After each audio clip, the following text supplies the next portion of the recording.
Hello and welcome to what is possibly the sixth of our lockdown wide along face broadcasts. Hello everybody, we hope you're doing okay out in COVID world.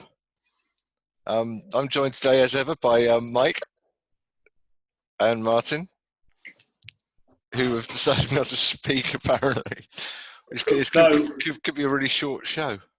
You remember you were going to do the monologue this week. We were just going to watch and just applaud. And that's funny. There's a green-eyed yellow statue to the north of Kathmandu. Oh, great. No, I'm not going to do a monologue. Oh, okay. No, fine. Okay, well, so this week, the most important thing that's happened is Martyn's wobbly tooth has fallen out. Oh, you noticed? I did notice. I was seeing if you would notice. Did it fall out of its own volition, or did you sort of kind of half force it with your tongue, or what happened? Right. What you missed, Mike, when we were setting up last week's show is I demonstrated my wobbly tooth to Neale before we started recording, and you were doing it was a very wobbly tooth, and you notice I can't speak properly now as well. I booked an appointment with the dentist. I overcame my fears. Booked an appointment with. I found a dentist. Well, I say I found a dentist. My family have a dentist, and they were able to take me on. And I went in on the first day of emergency relaxation. Yeah, opening. So, and I had it removed.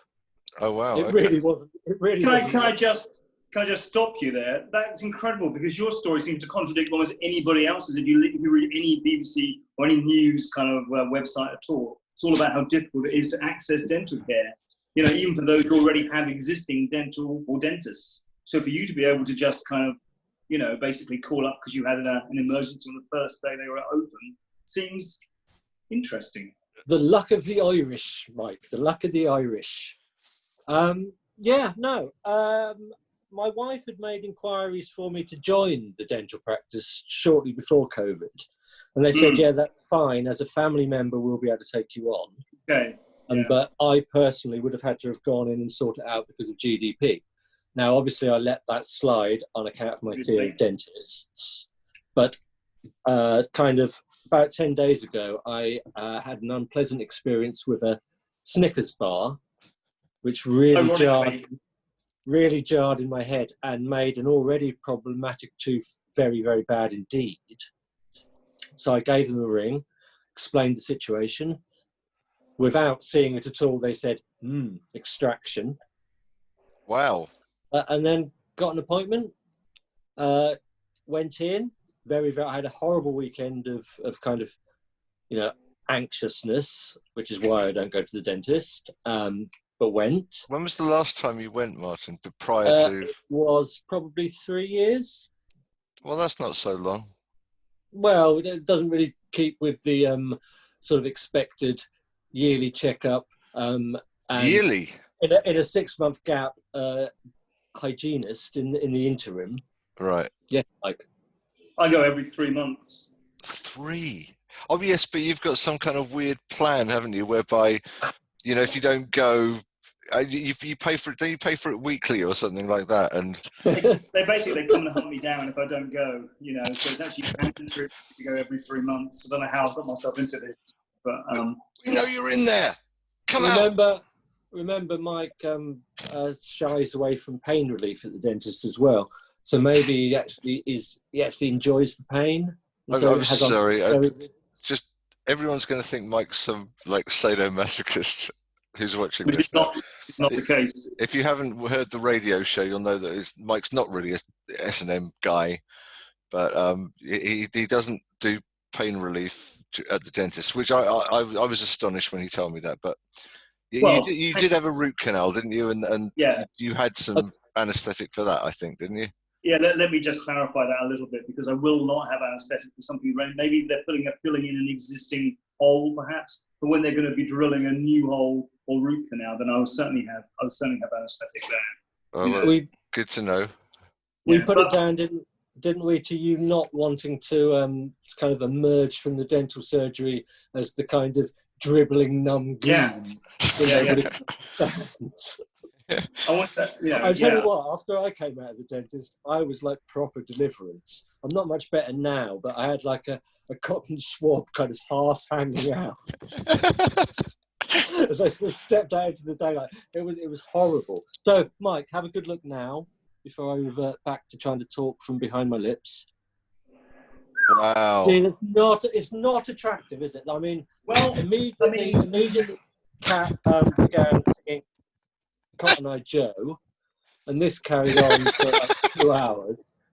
And then I got home, and my daughter decided to name me, and I can't actually say this at the moment, Meth Mouth Martyn, for obvious reasons. Yeah. So yeah, a little bit of pain relief, and then I think she basically blew on it, because there was no moment where I felt the tooth coming out. It was like Right. she gave me pain relief, and then kind of that's quite an unusual dental practice, actually. especially in these times, you know. But did she tie cotton to it or anything like that? No, nothing like that. No doors were involved. No. Slam the door smartly. I'm surprised because they'll fight tooth and nail, if you forgive the pun, to save teeth these days. Well, you see, Neale, I don't know. I think I may have been some part of some elaborate sting, because I mean, this is all they did. Was it a real dentist? I mean, we were in an emergency situation, so this was all they attended to. There was no having a poke around. There was none of the scraping around, which I also fear. So I have to return for that. Otherwise, they'll shout at me, obviously. And an assessment for the gap. And now I had no idea about this, but I sat down in the chair, and before she'd done anything, she said to me, "And so what do you think about the replacement then?" And then she started, effectively trying to sell me them. And what do you think the cheapest option was, Neale? My sister's a dental nurse, and I know that actually the cheapest option. Crazily, although I don't know exactly the amount, but I do know from my sister that all these things that you think they'll never fix my teeth are done for, all these things are actually possible. But for the things like replacements and things, you're talking in the thousands. Yeah, definitely. So how much to replace? The cheapest price. I mean, we didn't look into exactly because everything was in a hurry. We didn't look into. She mentioned 2 options, and they started at 700. But I believe that was just a kind of. They put a black one in. Yeah, I don't know. It's like with a kind of wooden. It attaches to the roof of the house. Oh dear! I didn't actually catch what you said there, Mike. I said wooden. I said wooden, Martyn. I tell you what, I'm most impressed by, Martyn, is that your dog tooth, i.e. the one that's now next to the gap, is so sharp. I don't know I've ever seen. It's almost like a vampire's tooth. My canine teeth are sharp. The one next to your gap looks pointy. Could you just give us I don't want to draw any more attention to this than I have to. So, can I ask a question? I want to ask a question, Martyn. So, Martyn, this isn't your final look then, because my concern was that, well, basically, you now take it or leave it. You've got a gap. I'm not.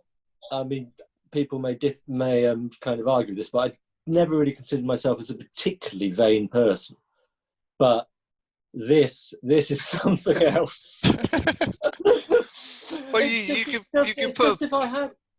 If I went to a nice kind of, for some reason, in my twilight years, I get invited to a nice house party full of nice people, and some of them I've never met before. This isn't the look I want to give out. It really isn't. I just feels wrong. Yeah, you don't get James Bond doesn't have a big gap there, does he? When he walks into the casino and gives a beaming smile.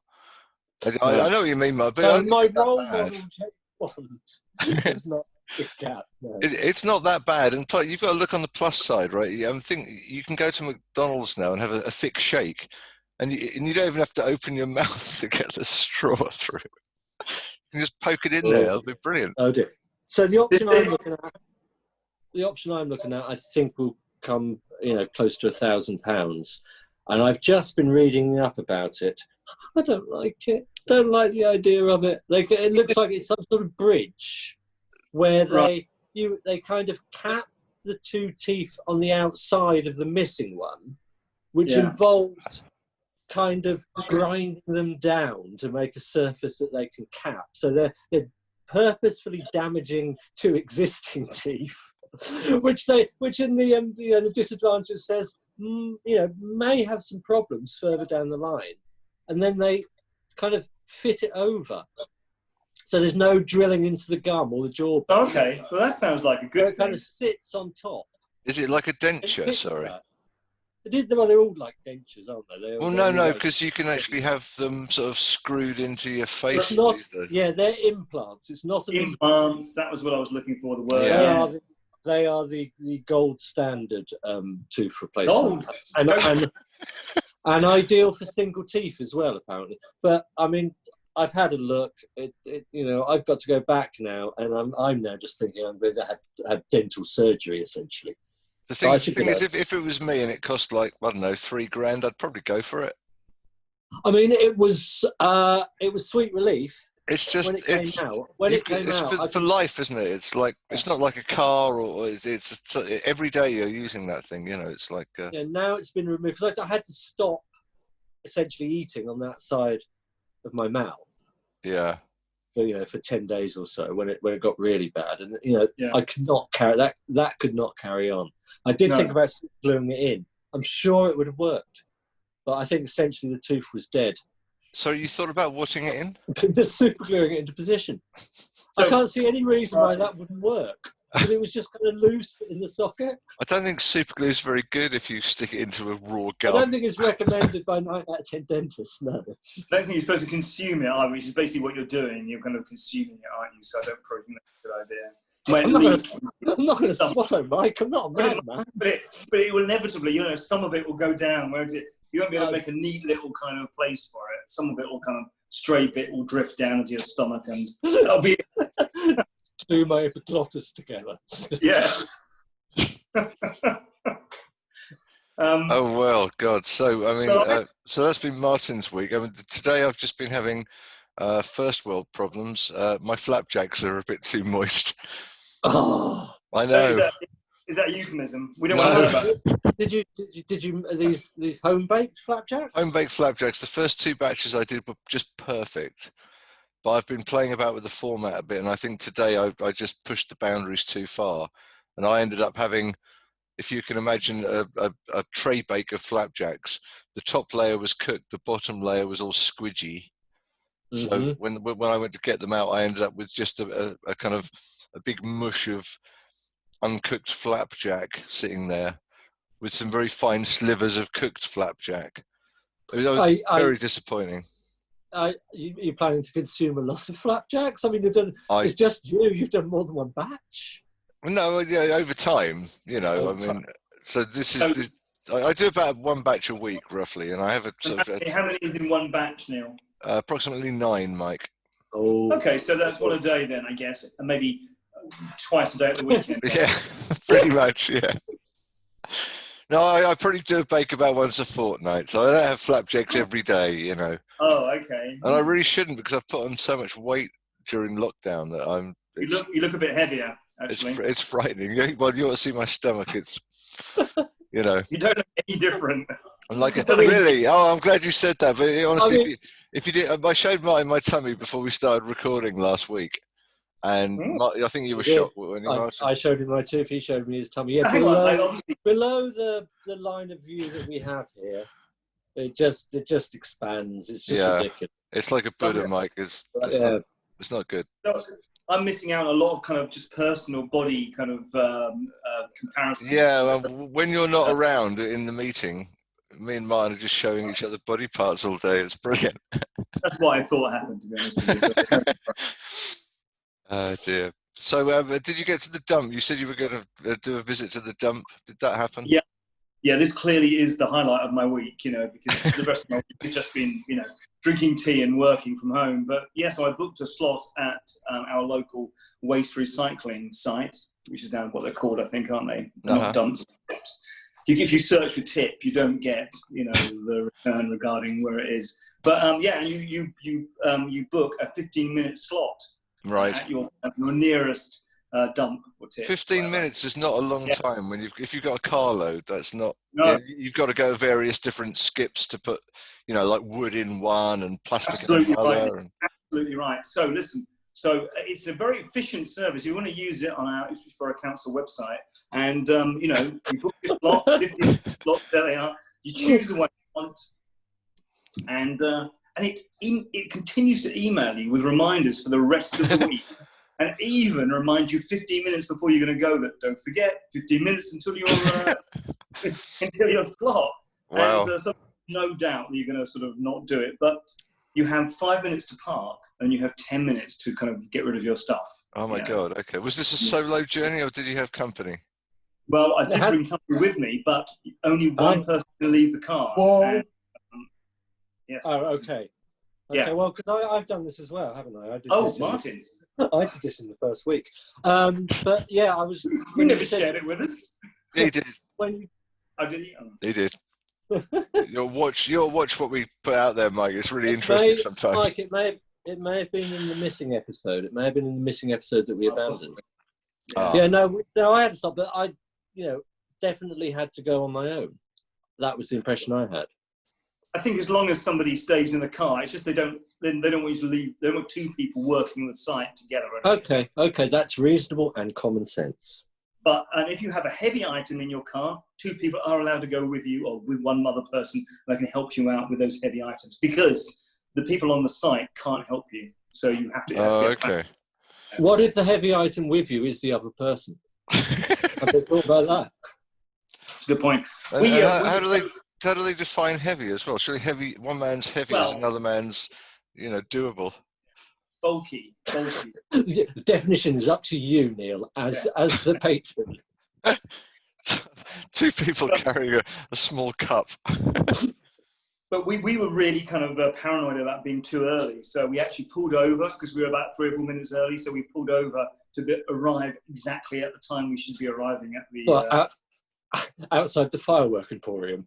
Yes. No, we pulled over in the Vauxhall Stadium Drive area. Okay. Yeah.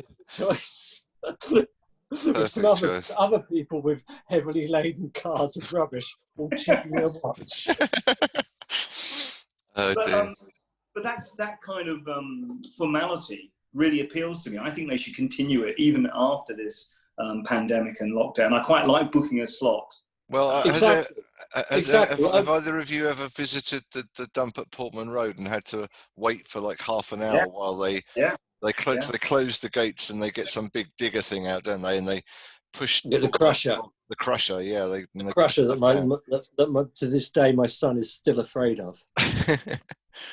Right. What aspect of that is he afraid of? Well, It'll follow him home, or? Well, he just didn't like it when we used to go to the dump. When he was a child, he was just very, very scared of it. Okay. Was it a family outing, Martyn? Yeah, often was. But Mike, no, I agree with you. I was having this very same conversation yesterday about when things are booked to a time like this. I mean, the dentist, it was scheduled, so I basically wasn't allowed in any room other than the surgery. Right. So I had to ring the bell at the appropriate time, and they just opened the door, ushered me straight in, did it, and then basically kicked me out again.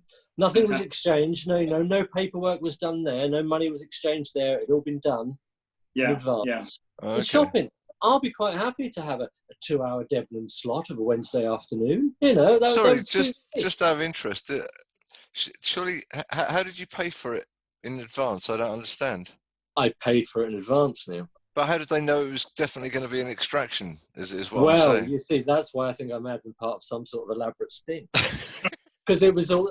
we don't care what's wrong. When he comes in, just pull one of the teeth. You sure you just want one out? Yeah, I mean, I think that's the thing. But no, I paid for an extraction 3 days before the extraction. But don't you think, Martyn, that's what they're kind of limiting their services at the moment? So if it's kind of, erring on the side of an extraction, that's what they'll do. They won't mess around too much. I mean, to be fair, she did take one look at it and kind of shake her head and no. But considering the gap, she did say to me when she said, "What are you doing about the gap?" She did offer me the option of leaving it in. What, leaving the For the tooth in? time being, the tooth in for the time being, and perhaps measuring up and having a look, so that the replacement could be put in at the time the tooth was pulled. Oh, but you were in pain though, weren't you? I mean, well, I wasn't actually in pain. It was just a real struggle to function normally. It didn't hurt. That's why I think it was just, there was no pain. Unlike mine. Just you know, a kind of an inability. Have you got toothache as well, Michael? Oh, you come on! Let me draw your attention to about episode 3, I think, or episode 2. Yeah. I figured that was over with, and you know. Yeah, I just wanted But to. Mike, you kind of like it. You kind of like it. You didn't want mine to get all the attention, right? Or the sympathy. Just to remind listeners. No, I'm sorry, Mike, about your tooth. It's just to get me back, because I jumped in and said I'd been to the dump also. Exactly. So I was to the dentist as well. But you know what? I made flapjacks. The roll's cooling over there. But I was thinking about this. Everything could be like this. The pub, for example, you could book your slot in the pub, and I think I'd be really happy to book my slot, from 7 till 9 on a Wednesday evening, for example. Nobody else did that, just you. Well, no, there'd be a few other people. There'd be like 10 people. He likes quiet people. I'd like that for civilized people.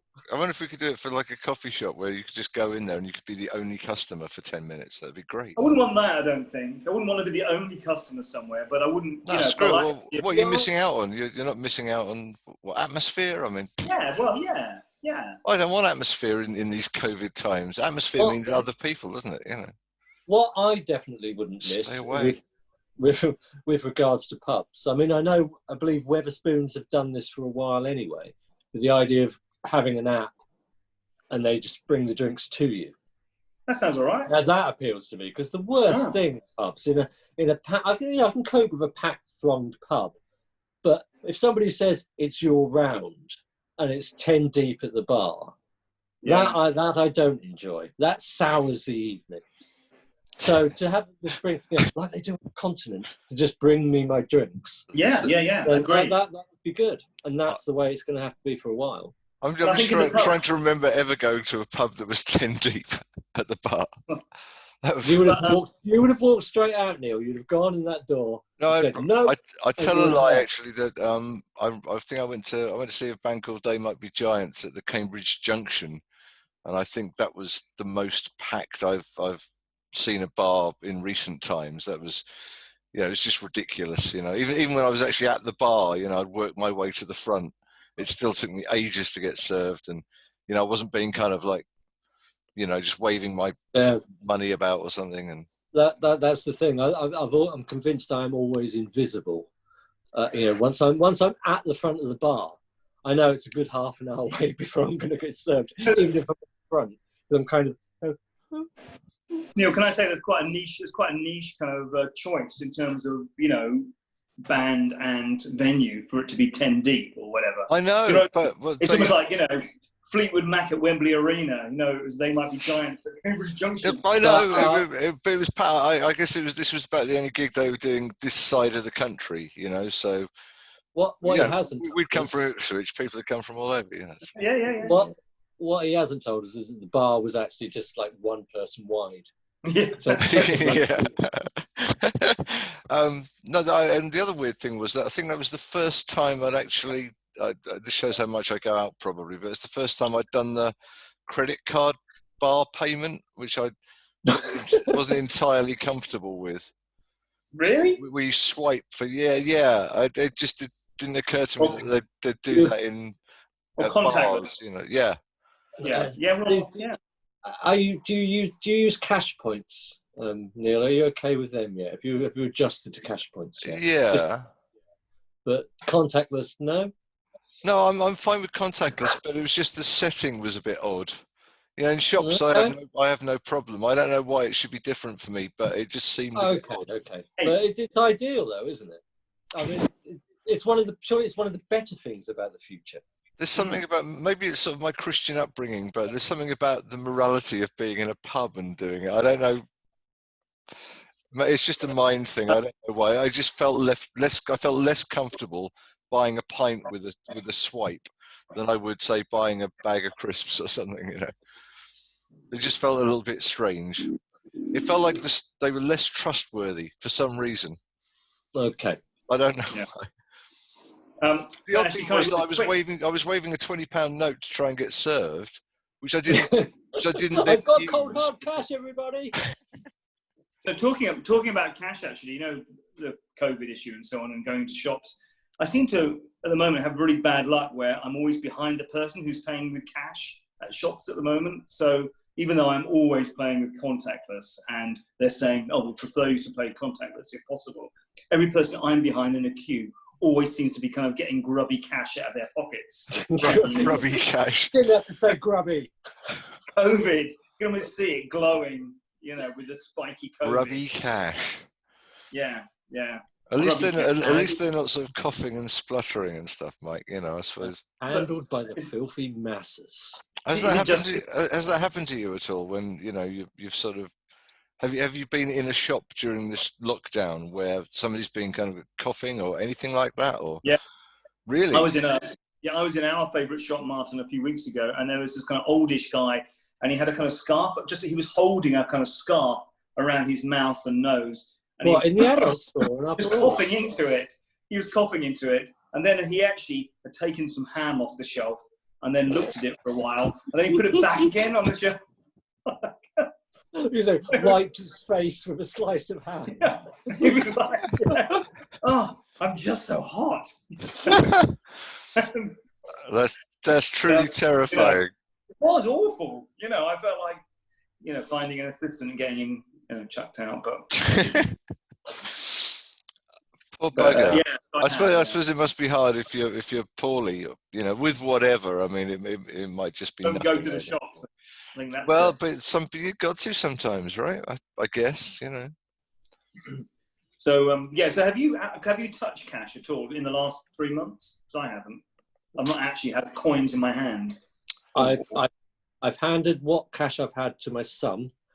The takeaway, because he likes to use cash, the takeaway Chinese that we use, actually in the actual shop itself only takes cash. Can you believe it? I don't know what their plan is. I was going to one of the most popular Chinese takeaways in town, and they've been cash only for as long as I can remember. And then there are no signs of that abating. It's very peculiar. I don't quite know the reasoning behind it, but yeah, it's a still tax probably. And you're still giving them your custom through these difficult months.